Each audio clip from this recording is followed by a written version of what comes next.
Assalamu alaikum. Lately, a lot of Canadians have been enjoying evening walks to get a bit of fresh air after long days at home during this pandemic. On Sunday in London, Ontario, that's what a grandmother, two parents, and two children went out to do. 3 generations of the Afzul family: Salman, Madia, their children Yumna and Fayaz, and their grandmother. But unlike every other night, that family never made it home. Their lives were taken in a brutal, cowardly, and brazen act of violence. This killing was no accident. This was a terrorist attack motivated by hatred in the heart of one of our communities. Monsieur le Président, je suis horrifié par l'attaque qui a enlevé la vie à 4 membres d'une famille et blessé gravement un petit garçon de 9 ans. A 9-year-old boy on Sunday night in London, Ontario. We stand in solidarity with their loved ones during this extremely difficult time. And we all hope that that little boy will be able to heal from his injuries quickly, even though we know he will have to live a very long time with the sadness, anger, and incomprehension caused by this cowardly Islamophobic attack. Ce n'est malheureusement. This is unfortunately not an isolated event.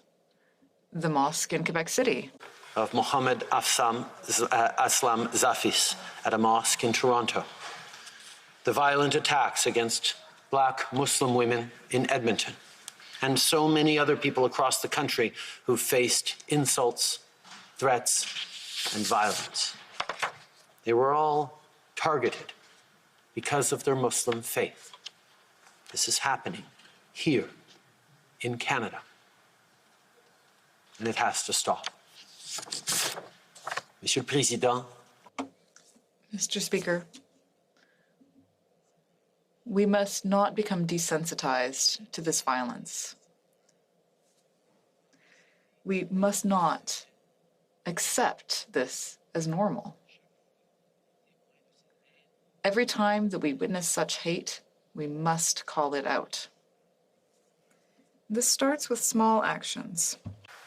they can be a seed that grows into an ugly, pervasive trend, and sometimes they lead to real violence. The jokes that are not funny, the casual racism, the insinuations that are only meant to diminish, the toxic rhetoric, the disinformation and the extremism online, the polarization we see too often in our public discourse and in our politics. As leaders and as Canadians, we not only have to say enough is enough, we must take action. We cannot allow any form of hate to take root, because the consequences can be far too serious. We've seen it in Christchurch. We've seen it in other places around the world, and we've lived it here at home. Right now, Canadians are outraged by what happened on Sunday, and many Muslim Canadians are scared. Last night, I spoke with the Mayor of London, Ed Holder, and a representative of the local Muslim community, Nawaz Tahir, to share my condolences and discuss the urgency of what more we must do to keep our communities safe. Mr. Speaker, we stand with the people of London and with Muslim communities across the country. We're going to continue to fund initiatives like the Security Infrastructure Program to help protect communities at risk and their schools and places of worship. We'll continue to fight hate online and offline, which includes taking even more action to dismantle far-right hate groups, like we did with the Proud Boys, by adding them to Canada's terror listing.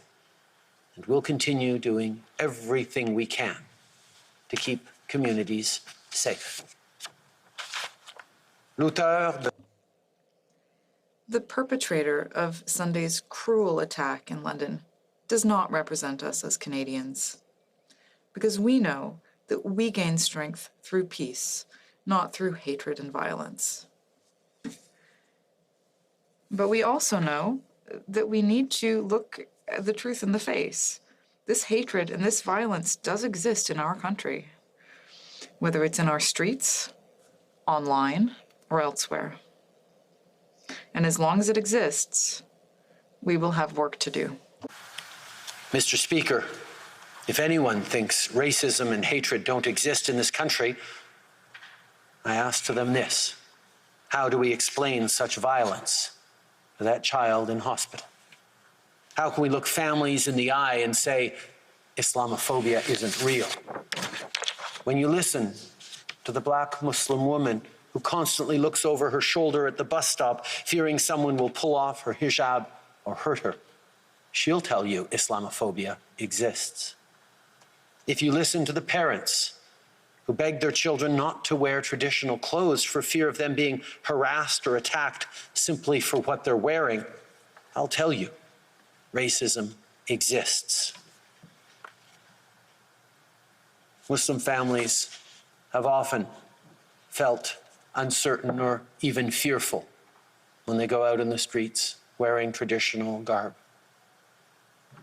The reality is, most Canadians haven't necessarily been aware of that fear that far too many racialized and Muslim Canadians carry with them anytime they go outside. If the attack in London has any follow-up or I don't even want to say positive, but any impact on non-Muslim Canadians, it should be this: to understand the anxiety and the fear that our fellow Canadians carry, that they shouldn't be. And it is on all of us to understand that experience and be there to support and to help. We can and we must act. As Canadians, we've been fighting a global pandemic for over a year now. We did it by coming together, by working together. And that is the only way of confronting the ugly face of hatred. I want all Canadians to know that we are all diminished when any one of us is targeted.